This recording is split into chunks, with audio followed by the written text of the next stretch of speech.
Hi, I'm Jeff Altman, the Big Game Hunter. I'm called the Big Game Hunter because I've been hunting down leaders and staff for organizations for more than 40 years. Today I want to talk with you about the importance of speaking well when you interview.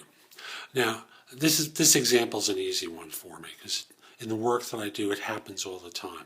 But I must in all candor say, this happens in interviews every day. Every day I get a phone call from some hiring manager who's telling me about this issue.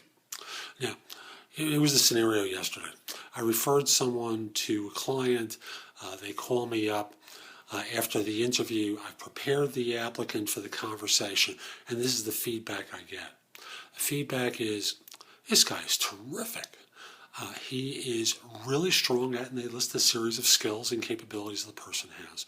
But it was hard to understand him at times because in his enthusiasm, his speaking cadence became so fast and his accent got in the way so often, it was hard to really follow him at times. So I've got to bring him back because I'm not really sure I want to hire him because he's got to deal with, and we start to talk with, the people he'd have to deal with.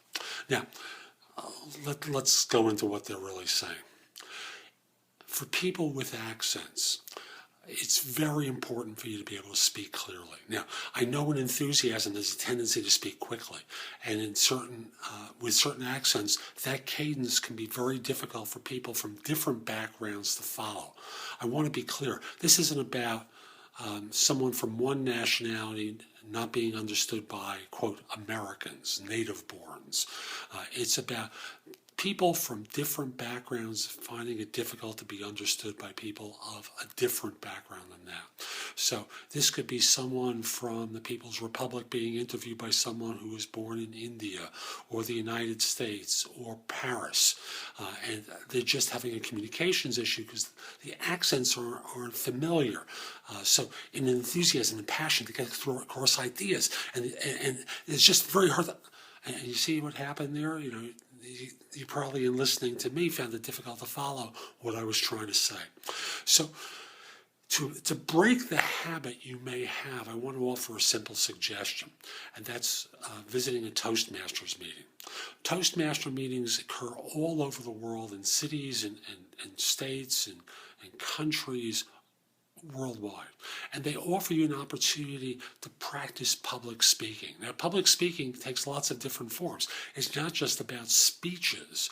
It can be quick, extemporaneous conversations like an interview we tend to be. There's a process there that they do that they work with beginners on when they first join called table topics, where people may be asked a question. So I'll give an example. There's a moderator there who's at the dais who says, we're coming up on summer. Summer's a wonderful time of year. The weather's warm, people get enthusiastic, they take trips.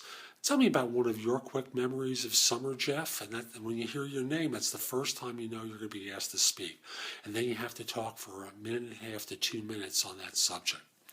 So by being put on the spot, it becomes a good way to practice for interviews.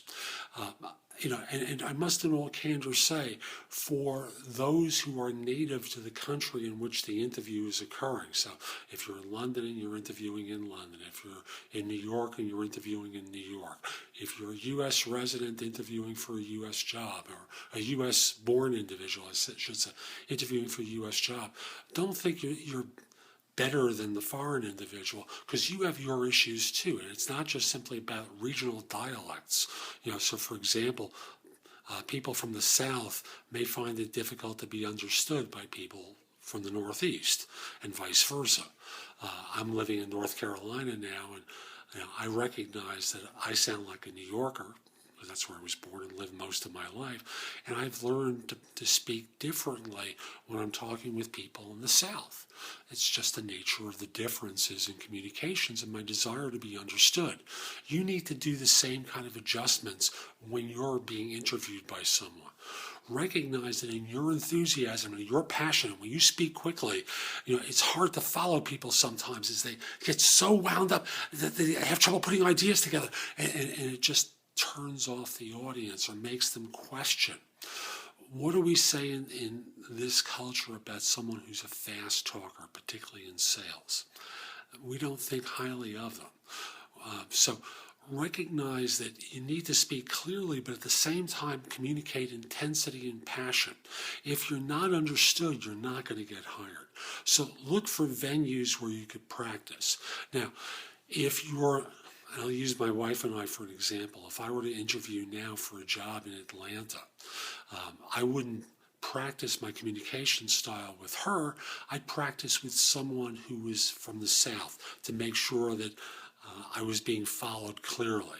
Same thing should happen with you. If you're from one nationality, don't practice with someone from the same nationality. Practice with someone from a different one. Because it's so important to be understood that even if you're hired and they've struggled to understand you, it's going to cost you money. And figure out that there's a multiplier on the money loss. You know, if you're offered $2,000 or more likely $5,000 or $10,000 less than what you might have gotten had you been understood, let's work with $5,000. In 5 years, that's like $27,000 when you take salary increases into consideration. So don't fool around. Make the point of practicing how you communicate your ideas. And do visit a Toastmasters meeting to see how others critique you. This is Jeff Altman, the Big Game Hunter. I hope you found today's video helpful. If you did and you're watching on YouTube, click the like button down below and let people know you found this helpful. You can subscribe to my channel on YouTube, The Big Game Hunter TV, to be notified of other videos that I do. Or you can visit my website, jeffaltman.com, to watch all of them there. You can also subscribe to my e-zine there, which is called No BS Job Search Advice. It's published weekly with advice for job hunters good anywhere in the world. While you're there, you can read other articles I've written for it, listen to podcasts of my radio show.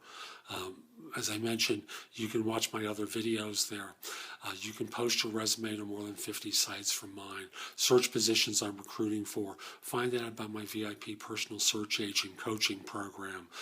You can use Easy to Work with Career Builder links. Indeed is available there on the links page, and Job Search Universe on the bottom of the home page, both of which search thousands of other sites for job leads. Two final things. If your firm is trying to hire someone, send me an email at the address below. Let me know who to contact and whether or not I can mention your name. I'd love to help your firm staff a few positions. Finally, if you haven't already done so, send me a connection request on LinkedIn. The address is linkedin.com/IN/The Big Game Hunter. I accept connection requests worldwide, except if you're a third-party recruiter or in a country known for scams or spam. This is Jeff Altman. Hope you have a great day. Take care.